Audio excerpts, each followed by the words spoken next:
Welcome to the Will and Aaron Show with William Kramer and my co-host Aaron Bontrager, where we discuss local high school sports in St. Joseph and Elkhart counties, the NIC and NLC college and pro sports. In today's episode, we will cover Indiana High School Football Northern Indiana Conference East-West Division previews. Up next, Mishawaka Marian Knights head coach Michael Davidson. His overall record is 41 wins, 12 losses, all at the same school.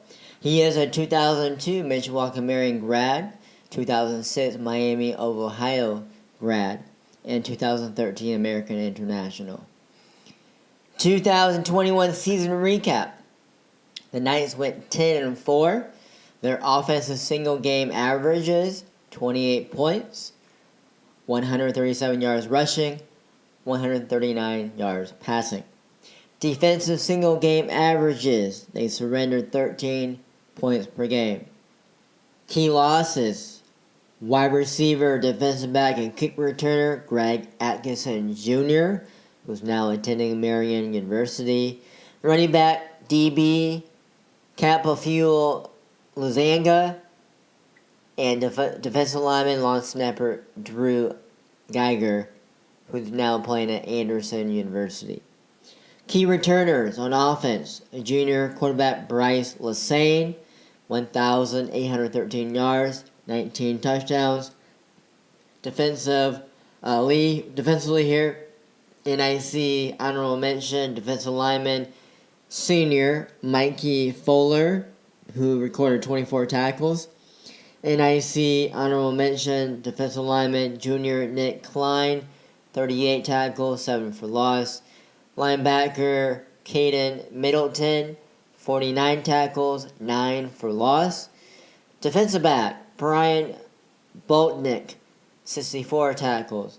And defensive back Michael Prezgoda, 49 tackles and 2 interceptions. Key newcomers: junior running back linebacker Aiden Kelly, sophomore offensive lineman Carson Jank, sophomore defensive back Braden Elberg, sophomore defensive back Luke Van Tornhout, sophomore linebacker Jake Murphy, sophomore defensive lineman Ryan Denard, sophomore defensive lineman Lonnie Gunn, and sophomore defensive lineman Reese Sauceman.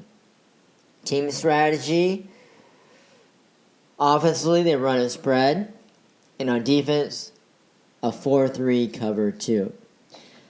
Let's look at the 2022 schedule. Week 1, they play Mishawaka at home. Marian begins its season versus a well-coached Marian squad. Mishawaka wants to run the ball. The Cavemen attempted 27 passes the entire season. Last year, Mishawaka beat the Knights in a dominating fashion, 43-16. Mishawaka's offensive line is one of the best in this area and should have the upper hand against the Knights' defensive front. I give Marian the upper hand in quarterback play. Lassane is a dynamic player, and the Cavemen have more experience in the backfield returning. Keys to the game: can Marian stop Mishawaka's ground game? And can Marian muster enough offense with all their new personnel? I have Mishawaka winning this game. Week 2 at Culver Academy, who went 7-4 last year. When you think of Culver Academy, you typically think about basketball. Come to find out, there's actually a football team there at Culver Academy. They've been playing football a long time, since 1896. Culver has amassed 647 wins in that span, but has only 2 sectional championships to show for it. Their most recent being in 2015, when they lost to Mishawaka Marian 21-14 in the regional final.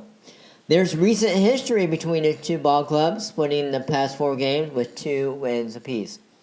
Last year, Culver Academy beat Marian 27-14. Culver has a strong offensive line led by their all-state guard Henry Martello, who is a 6'3", 250 lineman. Marian will need to focus their attention on junior running back Kyle Egebreton, who is 363 yards rushing, 8 touchdowns. The Eagles' defensive leader is junior linebacker Finn Miller, and the defensive line is big. I think Marian's defensive line will have their hands full, and linebackers, even maybe the secondary, will need to support the defensive line. I think Marian will struggle offensively for the second game in a row as the new skill players continue to try to learn and grow, and that'll put a lot of pressure on Marian's defense, trying to consistently get stops. So I'm going to give the edge to Culver Academy, and I'm going to pick them to beat Marian for the second year in a row. Wow, that's quite the pick there. Yeah. Well, to be honest, I was surprised that Culver Academy beat Marian last year. And now that I've done a little research and learned more about Culver Academy, I can see why. They've got some key players on that team. Week 3, Bremen. We already picked this game under Bremen preview. Marian looks for their first win of the season and in NIC play. Marian simply has a better roster, and these young, newer players will continue to get better. I think this is a game where the new personnel gains confidence, and I have Marian beating Bremen. Week 4, New Prairie. Last year, Marian surprised a lot of people by shutting out the Cougars 33-0. New Prairie will be seeking revenge. I can see both teams' linemen kind of equalizing each other out. Kametsik and Magia will make plays to keep this game close. The young, unproven skill players make big plays down the stretch for Marian. I think Marian will win those one-on-one battles in space, and Mishawaka will win a close game at Bob Otolsky Field. Week 5 at South Bend Adams. We gave our game analysis in the South Bend Adams preview. I think this is when Marian starts to click on offense. Marian's defense has a capability of limiting Love with their good interior defense, and I think Marian's secondary will hold up against Adams' receivers. The Knights' offense finally gets going consistently, and I have Marian beating Adams in what I think will be a back-and-forth game. Week 6 at Penn. We will preview Penn later. In 2020, Marian beat Penn on the road, 2016.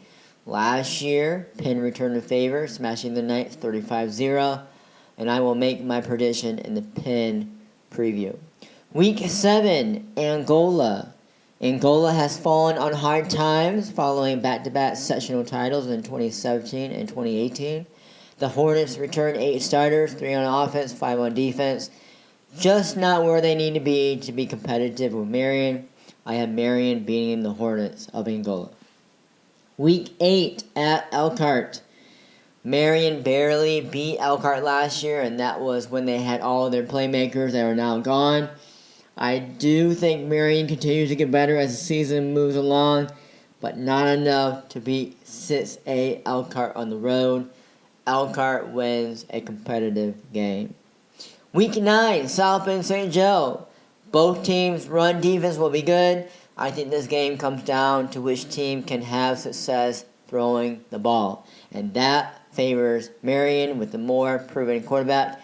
Even with St. Joe's Dana McCullough, I think Marian does enough through the air to squeak by St. Joe in a very tough Holy War game. Okay, it's time for the big picture.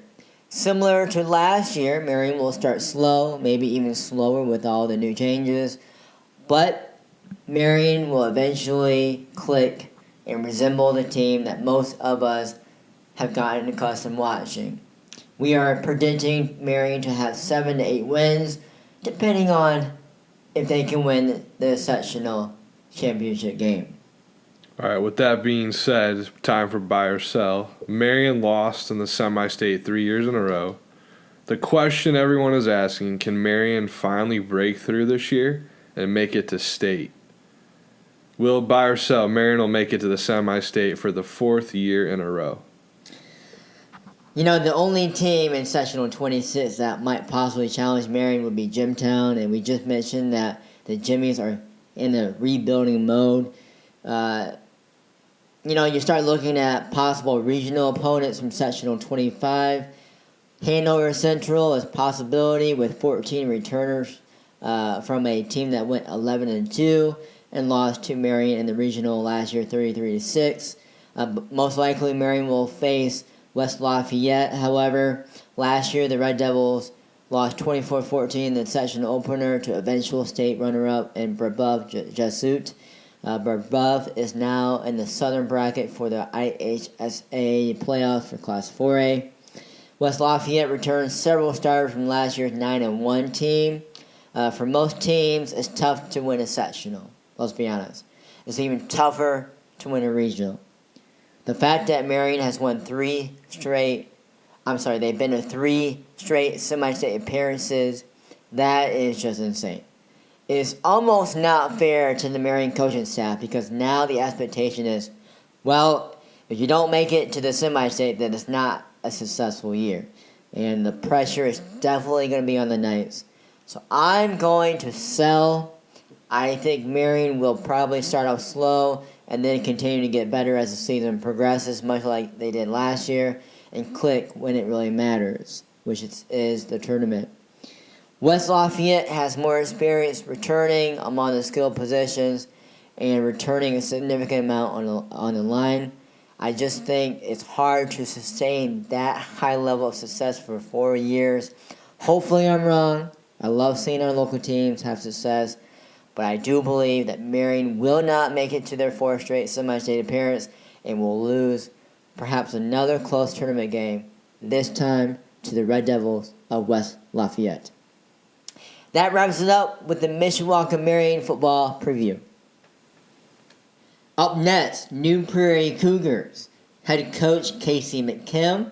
His overall record is 16 wins, 8 losses, all at New Prairie. He's a 2004 Valparaiso High School grad, 2008 Purdue grad. 2021 season recap, the Cougars went 11-3. Offensive single game averages, 27 points, 251 yards rushing, and 72 yards passing. Defensive single game averages, they gave up 10 points a game. Key losses. Offensive lineman Hunter Whitenack, who's now playing for Illinois. They also lose 6 total linemen and 6 DBs. Key returners on offense. Junior quarterback Marshall Kamisic, 1,007 yards. Passing, 10 touchdowns, 915 yards rushing, 15 touchdowns. All NIC senior running back Noah Munguia, 1,735 yards rushing, 17 touchdowns. And all NIC tackle senior Jacob Mrozinski. Defense, returning, defensive line, Mrozinski, 41 tackles. Linebacker, senior Cole Staley, 50 tackles. All NIC senior linebacker Tavion Ortman, 112 tackles. Key newcomers, they've got 5 linemen and 2 DBs to help replenish the losses on both the line and the secondary. Team strategy, the Cougars run a multiple power spread, and on defense they run a multiple 3-3. 2022 schedule, Week 1, LaPorte Slicers. In a battle for supremacy of LaPorte County, the Cougars opened up the season with a contest versus the LaPorte Slicers. LaPorte last year went 2-8. LaPorte played some tough teams, but they lost their head coach, who went to Crown Point. And they also lost several key players, so this will be a rebuilding year. This will be the first test for the New Prairie replacement, especially on the line and in the secondary. It's a good thing they start off the season with LaPorte. Although you still have to be ready to play because, as Penn found out last year, if you don't show up to play, the Slices will make you pay. New Prairie should win this game. Week 2 at Goshen Redhawks. And a lot of attention will be given to Goshen's All-NLC quarterback, Quinn Beckel. His skilled players are a bit unproven, so how quickly those guys can establish themselves will be important. Coach Wagaman will do a great job, and he's already had a huge impact changing the culture in the summer. But turning a program around takes time, and I don't think they have enough star power to hang with the New Prairie Cougars. Goshen allowed over 200 yards rushing, and that's not a good stat when you play a running team like New Prairie. Marshall Kaminsik and Noah Magia will have a big night running the ball behind a new but improving offensive line. New Prairie wins this game. Week 3 at Lowell Red Devils. To me, I love this game. Lowell is a respectable program. They have played in the state championship game multiple times. They win a lot. In fact, since 2000, they have been in the state championship game 4 times. The Red Devils return their quarterback, but their running backs are inexperienced, and overall, they graduate several players on both sides of the ball.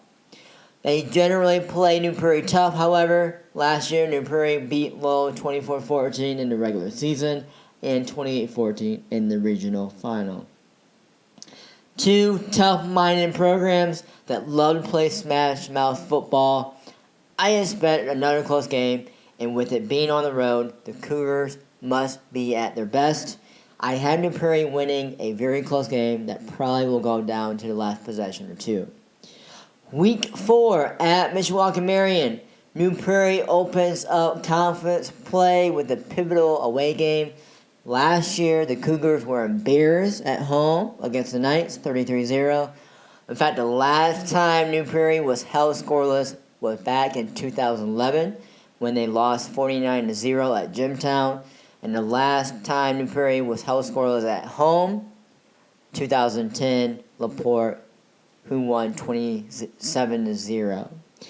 I do not anticipate New Prairie being shut out again this year. Marian will load the box and force New Prairie to beat them through the air. The Cougars must stay away from third down and long.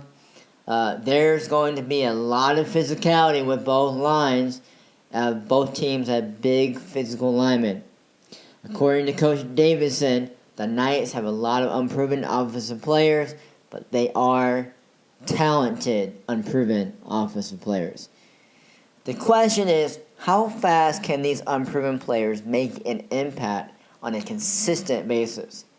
New Prairie has question marks on defense, especially the secondary. I think Kaminsik and Magia will make enough plays to keep New Prairie close, but this is the game where these unproven skilled players sort of grow up, if you will, and make big plays down the stretch. Both lines equalize each other, so it comes down to the skilled players, and I'm going to take Marian skilled players at home. Week 5, South Bend St. Joseph Indians. We already made a game prediction for this game in the St. Joe preview. We think that St. Joe will close the gap this year from last year 35-0 mauling. However, New Prairie gets the win, but St. Joe will put on a good showing. Week 6, South Bend Adams. We will know much more about the Eagles under their new coach by week 5. I think Adams will improve. Last year it was surprisingly a close game between Adams and New Prairie. It could potentially be another close game. Adams' speed in space versus New Prairie's power running game will be fun to watch. It's imperative to get off to a fast start for Adams. Trying to come from behind against New Prairie because of their ability to melt the clock is tough to do. Last year, what was a common theme in New Prairie's losses or in their close games? Teams with speed. Marian, Elkhart, Adams. I'm going to make a bold prediction here, Aaron. Ooh. Sorry, Tell New me Prairie. more. Huh? Tell me more. All right. Sorry, New Prairie fans, but Adams goes on the road and wins one of the biggest NIC games of the year that comes down to the last possession in what's going to be an instant classic. Okay.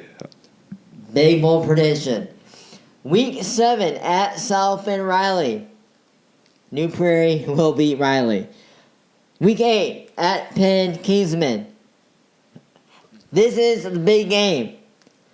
It may surprise our viewers, but New Prairie has actually beaten Penn 2 of the last 4 years.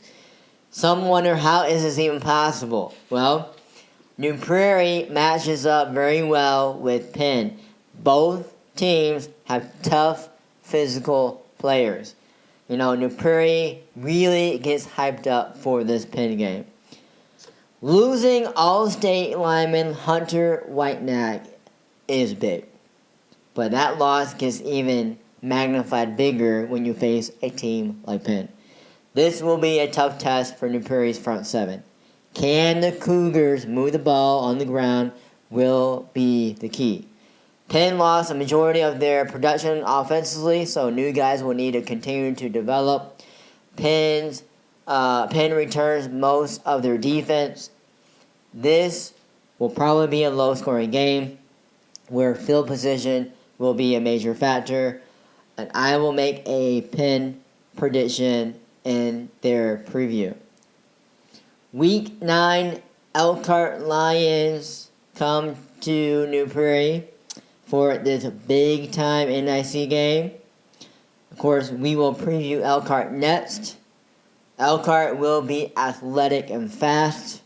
This is a tough game for New Prairie, as so much energy will be spent on Penn the previous week. It's almost not fair having to face two of the largest schools in Michiana back-to-back weeks, but that's exactly what the Cougars will be facing. New Prairie lost 21-14 last year. I'm going to make my prediction in the Elkhart preview coming up next. Big picture. I see New Prairie winning 8 to 9 games this year. A tough stretch is Lowell, Marian, St. Joe, and Adams. Then you end with the two 6A schools in Penn and Elkhart. A deep run in the playoff will help them get to that 8 or 9 win mark. All right, time for some buy or sell for New Prairie.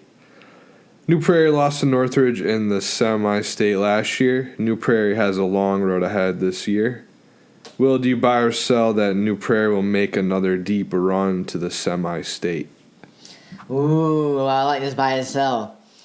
You know, Aaron, it's tough to replace a D1 player.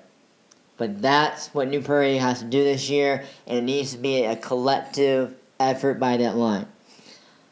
Marshall Kamisic and Noah Mangia need to carry this team. So let's take a look at Sectional 17, where there are 3 teams that I think could win it. Hobart, Lowell, and New Prairie. Some might say Culver Academy, but they lost a ton of returners and will be in a rebuild mode. Lowell lost their workhorse running back, and their defense has several holes to fill. Hobart has both their quarterback and running back returning and also lost key pieces on defense. New Prairie still feels like the favorite to me to win Sectional 17. Who will the Cougars face in the regional? I think it's either going to be Northwood or Northridge. The Panthers will be scary good on offense, and the Black Crunch defense will improve over the course of the season. Northwood probably wins the regional. I'm going to buy that New Prairie makes it to the semi-state. Why? Here's the reason. Good passing offenses sometimes struggle in cold November games. Cold weather games favors the running teams usually. New Prairie will be motivated, especially after last year's heartbreaking loss in the semi-state to Northridge. And I have the Cougars barely squeaking by the Panthers of Northwood to return to the semi-state. That wraps it up for New Prairie Cougar football preview. If you are enjoying our podcast and want to donate, please find the donation link in our show notes. Any donation, no matter how small, will make a big difference in helping us bring you better quality podcast shows. Next up, the Elkhart Lions. Head coach Robinson St. Louis. His overall record is 21-21, all at Peru High School, where his record improved each year under his watch. 2007, he is a Maine East Illinois graduate, and 2012 Elmhurst grad. 2021 season recap. The Lions went 5-5. Their best win was New Prairie, 21-14. Worst loss, Mishawaka, 28-0.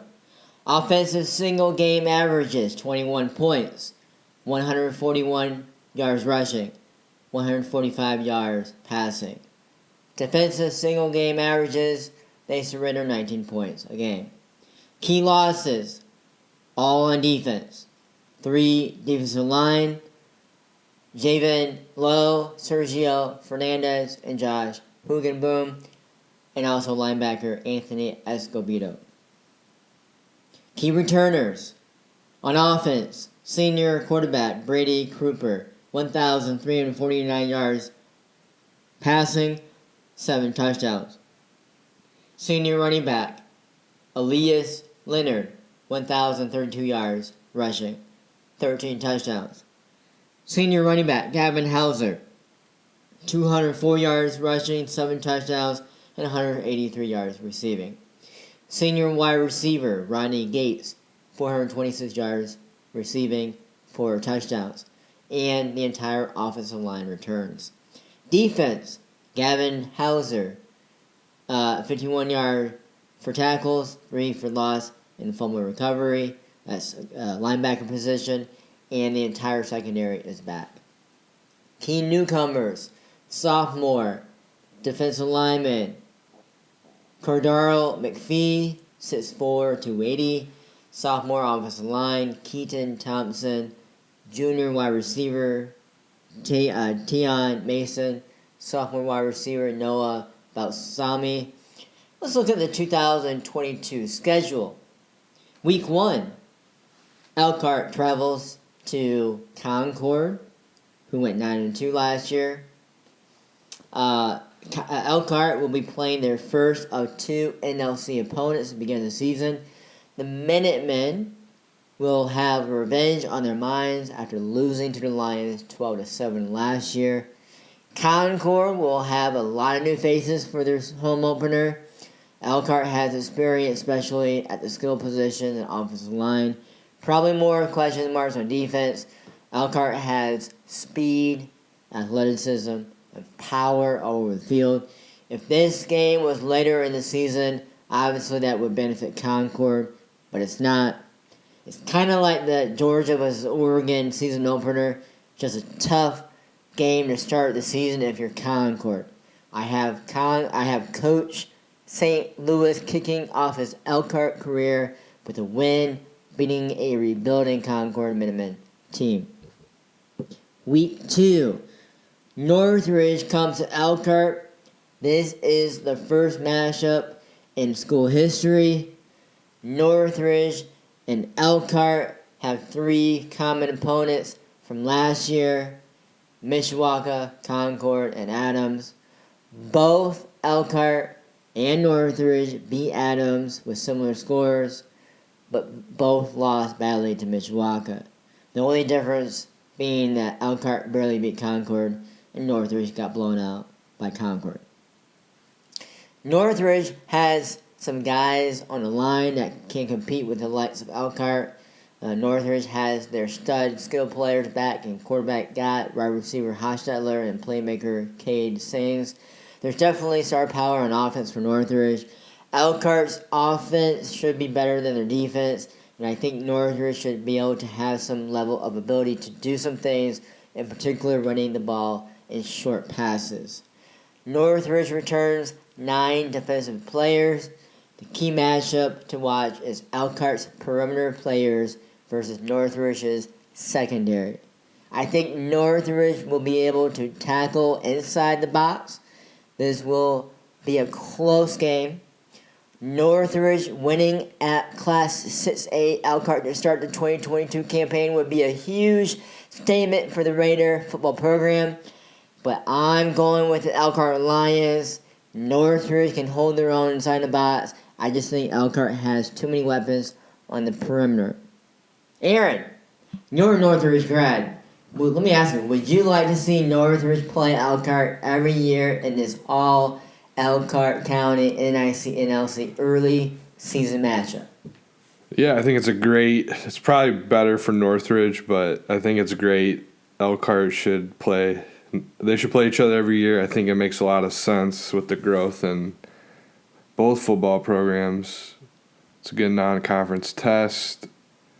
And I think it kind of makes sense with the history of when it was Central and Memorial. Northridge would usually play both teams in most sports. So I think it's a great opportunity. I agree. It's a great opportunity for two Elkhart County teams to clash on the gridiron. It should be a great environment and a great game. Let's look at week 3 at Hammond Morton, who went 1-6 last year. Elkhart will play a non-conference game. The Governors were very young last season and played a challenging schedule. Hammond Morton has a winning tradition.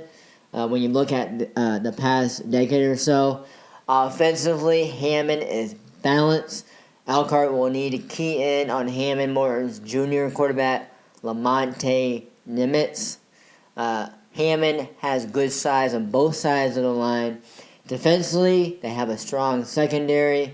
Last year, the Governors gave up nearly 200 yards rushing a game, which is good news for Leonard and Hauser. Elkhart beat Hammond Morton 47-8 last year. I do anticipate a closer game, however, this year, but I believe that Elkhart will win a tougher than expected road victory. Week 4, South Bend, Washington. Elkhart visits South Bend, Washington at TCU Field to open NIC play. Elkhart's enrollment is over 3,300 students, and South Bend, Washington has about 800 students. There's a considerable gap between these two programs. Normally, I would say this is a trap game as Penn looms large next week for Elkhart, but even if the Lions play half-heartedly and without much emotion, I just think Elkhart is just a better team and will still win. That's how large the gap is. Elkhart could potentially be 4-0 heading into a big game against Penn, although Northridge might have something to say about that. Week 5, Penn. Penn's schedule before Elkhart is tough, and the Kingsmen could potentially arrive at Rice Field with 3 losses already and be very hungry for a win. This will be Penn's NIC opener and a very important game as it could have East-West Division Championship implications. Elkhart will be hyped for this game, and the community will come out. The atmosphere is going to be electrifying. It's going to be a great environment. We will preview Penn later in detail, and I will have my game prediction later on. Week 6 at St. Joe. We already made our prediction for this game in the St. Joe preview. We believe that St. Joe will be improved under the leadership of new coach Downey. We also think that new transfer Dea McCullough will have a big impact on the defensive side. St. Joe football is on the rise, but Elkhart on paper has the advantage, and we agree. Elkhart won last year 37-6. St. Joe will make it a closer game, but we have the Lions winning at a key NIC battle to keep their East-West Division hopes alive. Week 7, South Bend Adams. Elkhart returns home looking to shake off their loss to Penn.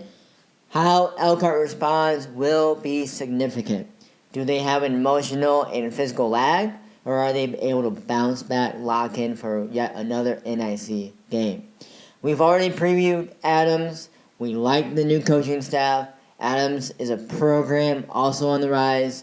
The key to me is how much Adams can improve up to this point in the season. Last year, Elkhart won 35-13. Can Torrin Day and his receiving corps get going offensively? Will the Adams offensive line provide enough time for TD to throw? And can they move Elkhart's defensive line enough to create running lanes for their star running back, Love?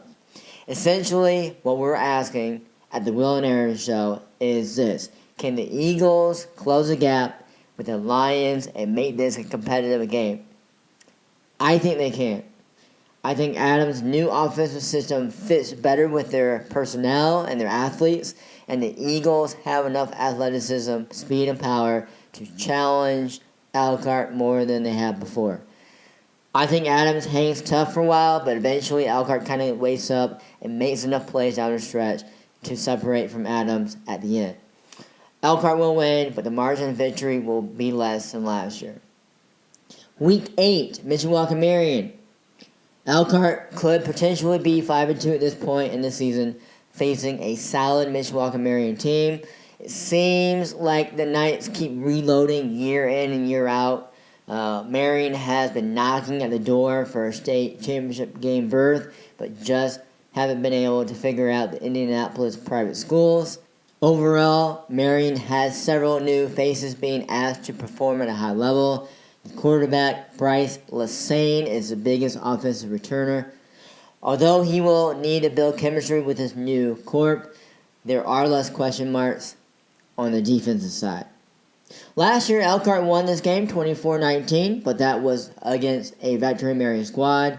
Marian will still be a tough team, especially in 3A, but beating a 6A school like Elkhart on the road with several new faces is a lot to ask.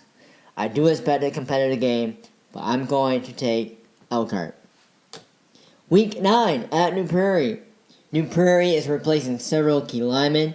They do return their star quarterback Marshall Kaminsik and their star running back Noah Mangia. Elkhart will need to bottle up those two. Whoever can control the pace of the game probably wins. New Prairie loves physical football, long drives, wear you down style, play keep away, and limit the opportunities that Elkhart has on offense. Elkhart will need to be efficient with their offensive possessions, and New Prairie will likely have the ball the majority of the game. Elkhart will spread New Prairie out and take advantage of those mismatches on the perimeter. If you're New Prairie, you have to keep Elkhart in front of you and then gain tackle. Make Elkhart earn those points. Have to avoid the big play. Can Elkhart stop the run without sending extra bodies? Key matchups to watch are New Prairie's offensive line versus Elkhart's defensive line, and New Prairie's secondary versus Elkhart's athletes in space. This game potentially could have big East-West division implications. If someone shots Penn and beats them like a New Prairie or a Marian, then that opens the door to Elkhart. Elkhart needs to take care of business on the road. New Prairie will be rocking for this home game. It will be a high-energy environment, but I'm going with Elkhart. I don't think New Prairie's offensive line will be as good as last year, having to replace the D1 player going to Illinois. The line will still be good, but not good enough to beat 6A Elkhart. Let's take a look at the big picture here. Coach St. Louis has proven that he can turn the program around. Elkhart is a different situation where he is being asked to elevate a solid program. Much different situation than he had at Peru. Winning 8 games this year is reasonable. Possible slip-ups could be Northridge, Penn, Marian, or New Prairie. St. Joe and Adams will be easy games. We believe Elkhart will win either 7 or 8 games this season. All right, time for some buy or sell. Coach St. Louis went 21-21 in 4 years at Peru. Buy or sell that Coach St. Louis will win more than 21 games in 4 years at Elkhart. Well, Coach did a good job building Peru back to relevancy. His last 2 years, he won 15 games and only lost 5. That's pretty good. Granted, Peru is not Elkhart. Elkhart has the resources, over 3,000 students. Rice Field is a beautiful stadium. The Elkhart community wants football to be successful. Coach has ties to Elkhart, where he served as an assistant coach at Elkhart Memorial before taking the job at Peru. He's kind of a younger guy, so the players will be able to relate to him. There's a lot to like about this hire. The challenges will be the schedule, getting out of the sectional, and then dealing with the pressure to win. Elkhart consolidated for several reasons, but one of them was to be more competitive in athletics. And people will expect them to win each year. Now, whether that's fair or not, that's the expectation when you're the head coach at Elkhart High School. The table is set up nicely for Coach St. Louis. A lot of returners coming back. I'm buying that Coach St. Louis will win more than 21 games in his first 4 years at Elkhart. With the resources he will have at his disposal, plus looking at the schedule and forecasting 4 years out, there's a handful of teams that Elkhart should be favored in. Win a few of those 50-50 games, and Elkhart, at a minimum, should win 5 to 6 games each year, if not more. That wraps it up for the Elkhart Lions football preview. Next up, Penn Kingsmen. Everyone around here knows Penn football, and in case you do not, Penn is the gold standard around here. No offense to Jimtown's gold standard, but Penn is looking to repeat as NIC East-West Division champions. Head coach is Corey Yeoman. His overall record is 191 wins to 51 losses, all at the same school. He's a 1980 Penn grad and a 1984 Miami, Ohio grad. 2021 season recap. The Kingsmen went 6-6. Offensive single game averages 18 points, 72 yards passing. Defensive single game averages 18 points surrendered. Key losses. All NIC running back Alec Hardrick, 941 yards rushing, 15 touchdowns. Quarterback Ryan Buckley, 960 yards passing, 6 touchdowns. Running back Zach Lane, 542 yards rushing, 4 touchdowns.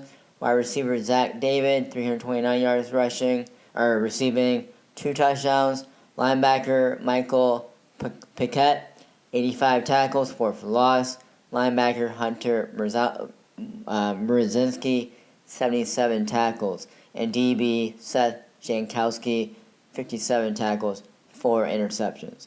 Key returners, linebacker senior Ryan Trevor, 70 tackles. DB junior Taylor Bauer, 49 tackles.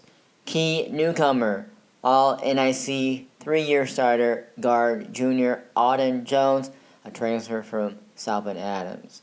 Team strategy, on offense, they run a spread, and on defense, a 4-2.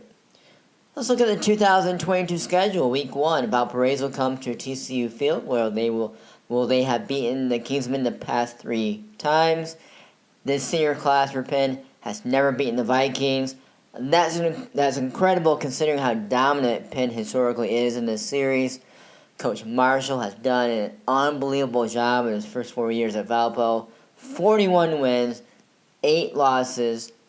However, they are losing a lot of offensive skill guys, including their quarterback, who has over 1,000 yards passing, and their running back, over 2,000 yards rushing, and wide receiver, almost 500 yards receiving. So a lot of offensive production having to be replaced.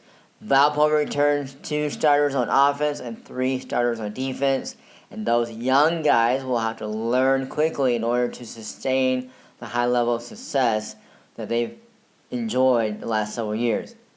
And playing at Penn will not be an easy task. Granted, Penn hasn't been the Penn we know them to be for the past 3 years. Last year, Valparaiso won in dominant fashion, 35-7. Penn themselves are losing many offensive playmakers, so this could be a low-scoring game with both teams trying to find some sort of offensive rhythm.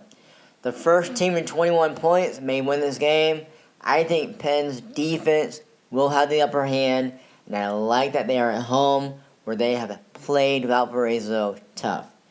I'm going to pick Penn in a defensive struggle where field position and special teams will have an impact. Week 2 at Portage. A lot of people don't know, but Portage used to be a respectable program. In 1994, they lost in the state championship game to Castle, 30-12. Since then, they have won 4 sectionals, mostly in the 90s. They lost all 4 regional games to, you guessed it, Penn High School. So if you are a veteran Portage fan, probably don't have a good feeling about the Penn Kingsmen. Portage went 2-8 last year, but were competitive in several games. Coach Chestovich has been preaching about mental toughness, and they are working hard to bring Portage back to winning more of their games. This is a trap game for Penn, as in week 3, the number 1 team from Indiana, Indianapolis Cathedral, comes to TCU Field. Last year, the Kingsmen got caught up looking ahead to the Fighting Irish and lost an embarrassing home game to LaPorte. And I don't think Penn's senior leaders will allow that to happen this year. I like Portage's defense more than their offense, and I don't think Portage will be able to move the ball consistently against an experienced Penn defense. If Portage defense can play well, they might be able to keep it close in the first half, but Penn will pull away in the second half. Week 3, this is a big game. Indianapolis Cathedral. The Fighting Irish won back-to-back state titles in Class 5A. Due to the success factor, they will be competing in 6A the next 2 years. Can the Irish win 3 in a row? State titles, that is. And a lot will depend on how the newcomers play, as Cathedral lost quite a bit of star power, headlined by 2 linebackers who will be playing in the Big Ten this year. A key matchup to watch is Penn's secondary versus Cathedral's wide receivers, especially All-State wideout Jerron Tibbs, who is a Purdue commit. Cathedral's quarterback Danny O'Neill has offers from Purdue, Indiana, and Kentucky. He will be a big factor and contributor. If Cathedral has a weakness, it's on offense, and it's their offensive line. Many new faces that will have to replace 4 guys that went on to play college football. On defense, anchoring the line is a 4-star recruit in Kendrick Gilbert, who has several big D1 offers. Sterling Smith-Stew is a cornerback who is committed to play at Butler. He will help patrol the secondary for the Irish. This is the 3rd year in a row these teams have met. Their first meeting was a complete blowout by Cathedral. Last year was a little bit closer, but still a blowout. Cathedral has weapons in all phases of the game. It's difficult to compete with that. Penn's going to have to play a perfect game to just stay close with the Irish. I just don't see that happening. Too much speed, power, and skill. Last year, Cathedral won 37-0. For Penn, it's not whether they can beat the number 1 team in the state. The better question is, the more realistic question is, can they lose in a respectful fashion? If it's 35-0, then, that's a loss. If it's 31-14, then, I would consider that a win for Penn, because it means that there's progress, and there's literally no better measuring stick to see where your program stands than to play a team like Cathedral. Week 4 at St. Xavier, Ohio. I give Corey Yeoman a lot of credit for not backing down from playing a tough non-conference schedule. But playing Cathedral and St. Xavier in back-to-back weeks is borderline insane. This 2-game stretch is arguably the toughest 2-game stretch in the state of Indiana the entire year. St. Xavier is one of the best teams in Ohio. Each year, at least 3 to 4 guys go play Division I football. The Bombers currently have a guy playing in the NFL. You might recognize the name, Luke Kuechly, Boston College, Carolina Panthers. St. Xavier has 4-time state titles, the last one in 2020. And if you want to see the Bombers play on national television, on August 28th, they will be on ESPN. St. Xavier boasts the number 1 defensive lineman in Ohio, and Ted Hammond. He's a 6'5", 265, and a load. DB Alex Kemper committed to Fordham University. JJ Dollemeyer is going to Navy. And DB Eli Kirk is a Dayton commit.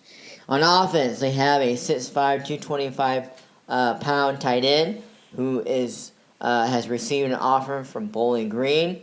Evan Fleetwood is an offensive lineman who has been offered from Towson University. And Tucker Caddis, offensive lineman, Miami, Ohio. And Rob Fogler, offensive lineman from UConn. I probably missed a few, but anytime you have a roster like that, it's just going to be extremely difficult to beat them. St. Xavier plays at RDI Stadium at Balaban Field.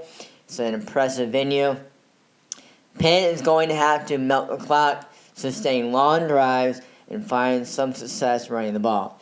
If they can establish a run, then things could possibly open up through the air. Wideouts need to be able to win those one-on-one battles off the line of scrimmage. I don't see Penn's quarterback having a lot of time in the pocket, so short throws and yards after catch will be important. Can't have silly penalties, and Penn has to be disciplined. The last two games against the Bombers, Penn has been outscored 78 to 17. It's nearly a 4-hour ride to St. Xavier, and unfortunately, it could be a long game as well for the Kingsmen. 35-14 loss or 31-17 loss is a win for Penn. Just don't get blown out big time. Game 5 at Elkhart Lions. Penn hits the road again, traveling to Rice Field and Elkhart for an NIC battle of the Titans. This game will most likely decide who wins the NIC East-West Division. Both schools have similar enrollments. Penn is 2-1 against the Lions. Their lone defeat in 2020, 20-19. Elkhart will have a lot of their skilled offensive players back, led by their senior quarterback Brady Cooper, 1,349 yards to 7 touchdowns. Last year, Elkhart was fairly balanced on offense. Senior running back Elias Leonard will be a key factor. Elkhart returns much of their offensive line as well. The Lions have more questions on defense, especially with that defensive line. You might recall that last year Penn started out 0-4 and needed a win badly, and they beat Elkhart soundly 31-3. Penn, at worst, will be 1-3 heading into this Elkhart game. Maybe 2-2 if they can beat Valparaiso. For Penn, playing Cathedral and St. Xavier, it really forces them to be disciplined, compete at a high level, even if it doesn't show up on the scoreboard. As a coach, you see growth. You see development. You see guys committing to the highest standards possible. And that work ethic will pay off for the Kingsmen. Playing elite talent will make Penn better. You take a look at Elkhart's schedule before they play Penn. Concord is rebuilding. Northridge, okay, maybe a challenge. Hammond Morton and South Bend Washington likely won't test Elkhart much. If you're Elkhart, that's got to be a concern. Last year, Elkhart's back end of the schedule was much more difficult. But what was the result? They played Penn much closer, 21-7 in the tournament. Can Elkhart come out with high intensity, and that really falls on the coaching staff to get his players ready for a very intense game and the intensity level that Penn will bring to Elkhart. Elkhart has a better offense, I believe. Penn has a better defense. I think Penn jumps out to a lead in the first half, but I can see Elkhart settle down and claw back into the game in the second half. I have Penn holding on to win a pivotal NIC East-West Divisional game. Week 6, Mishawaka Marian. Marian's linemen are not a typical 3A line. I mean, they have some dudes. Not as many dudes as Penn, but they can throw some weight around. Marian won't be shut out like last year. Penn's defense will pressure Lassane and keep him in check. I don't think Marian can consistently run the ball against Penn's line. I don't think Marian will give up 35 points either. Penn will be locked in, and I think they get the victory at home against the Knights. Week 7 at St. Joe Indians. Last year, Penn won easily, 34-3. This year, I do believe St. Joe will make it closer. Daya McCullough will show out in the biggest game on his schedule. Quarterback Alex Ortiz should be effective enough to make some plays with his arm and his feet. St. Joe is at home. There'll be a big crowd. St. Joe will narrow the gap with Penn, but I think they still lose. I can see a 28-10 game or something around there. The Kingsmen go on the road and win their third straight NIC game in a row. Week 8, New Prairie. The last 4 games have been split between these two schools. Each school has won on their home turf, and that's good news for Penn as they do host the Cougars. We already previewed New Prairie. Penn will win the line of scrimmage battle, and they will contain Noah Munguia just enough. New Prairie is not a good come-from-behind team, not with their style of offense. New Prairie has to get off to a fast start. I just don't see that happening. Penn gets the W and continues the trend of the home team winning in the series. Week 9 at South Bend Adams. Penn needs to contain all NIC running back Jeremiah Love. They need to put pressure on the quarterback and keep him from scrambling. Adams' line is not as deep as Penn's. Penn will wear down Adams. Last year, Penn won 38-0. I think Adams makes it a little bit closer this year, but Penn wins their 5th game in a row. Let's look at the big picture.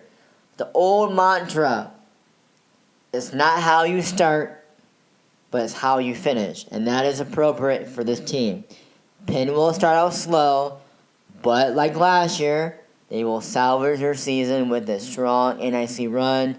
I see 7 or 8 wins as a good season for the Kingsmen. All right, we got our last buy or sell with Penn. Some would argue that Penn's association in the NIC hurts them in the sense that they don't get challenged enough to prepare them for the indie schools. When the NIC expanded in 2015, they created 2 divisions. The North and South Division made up of smaller schools and the East and West Division made up of the bigger schools. Due to this change, Penn actually has 1 less conference game than what they used to before the conference realignment. Buy or sell, the schedule change benefits Penn and how they schedule football-wise. So, to answer this question, you got to go back all the way back to the 1960s when Penn first started playing football, where they were scheduling 3 to 4 teams outside the area per season. You know, teams like in Fort Wayne or Richmond, Huntington. They even went up to Michigan to play St. Joseph. It wasn't until 1966 when Penn played mostly local teams with 1 team outside of the local area. And then in the 1970s, they played teams like Kokomo, Gary Schools, West Lafayette, LaPorte, Fort Wayne Dwenger. Penn joined the NIC conference in 1976. In the 80s, Penn played teams from Indianapolis and then Warsaw. In the 90s, Penn played Ben Davis, and they played yearly until 2010. And Penn also started a series in the 90s with Valparaiso, and they still play to this day. In the 2000s, Penn played teams from Michigan, like Saginaw High School near Detroit, considered one of the best programs in Michigan. Cleveland St. Ignatius, Ohio, one of the most successful teams in the Cleveland area. Birmingham Brother Rice, Toledo Central Catholic in Ohio. In the early 2010s, it was Snyder and Portage. Once the NIC expanded in 2015, it added more non-conference games to Penn's schedule. You know, I compare it to like Notre Dame and the relationship with the ACC. You know, when they play 5 ACC games and then the remaining schedule is, you know, whoever. To me, this is a big advantage for Penn because now they have more flexibility in how they can schedule, and that means scheduling tougher teams. Now, you see Penn playing Maryville, Orchard, Lake St. Mary's, Homewood, Flossmoor, Cincinnati, St. Xavier, Indianapolis Cathedral. So I'm going to buy that less NIC conference games will continue to benefit Penn. It's way better than playing more NIC games where they don't get challenged as much. Sure, Penn is not what they used to be in recent years, but I anticipate Penn will return to his glory days sooner or later. Penn's too big and has too much tradition and resources to not be dominant. Playing 4 non-conference games will only help them try to catch up with the indie schools where football took off in the 90s, late 90s, and Penn's trying to catch up ever since. So let's conclude the NIC North-South Division. East-West Division. It comes down to Penn and Elkhart. Tier 2, I have New Prairie and Marian. Tier 3, St. Joe and Adams. Now, I see Adams and St. Joe improving their stock and challenging Marian and New Prairie. And I am intrigued with the Elkhart and Penn game. I think Elkhart will narrow that gap. The NIC East-West Division is tough because there's really no night off during the NIC campaign. It should be a fun season in the NIC once again. We wish all the coaches, players, managers, training staff, marching bands, and all involved with the program a safe and great season. We would like to publicly thank the numerous football coaches for taking the time with us as we prepared content for this podcast show. Thanks for listening. Please come out on Friday night to support local high school football. There's nothing better than Friday Night Lights. Stay tuned next week for another episode of The Will and Aaron Show.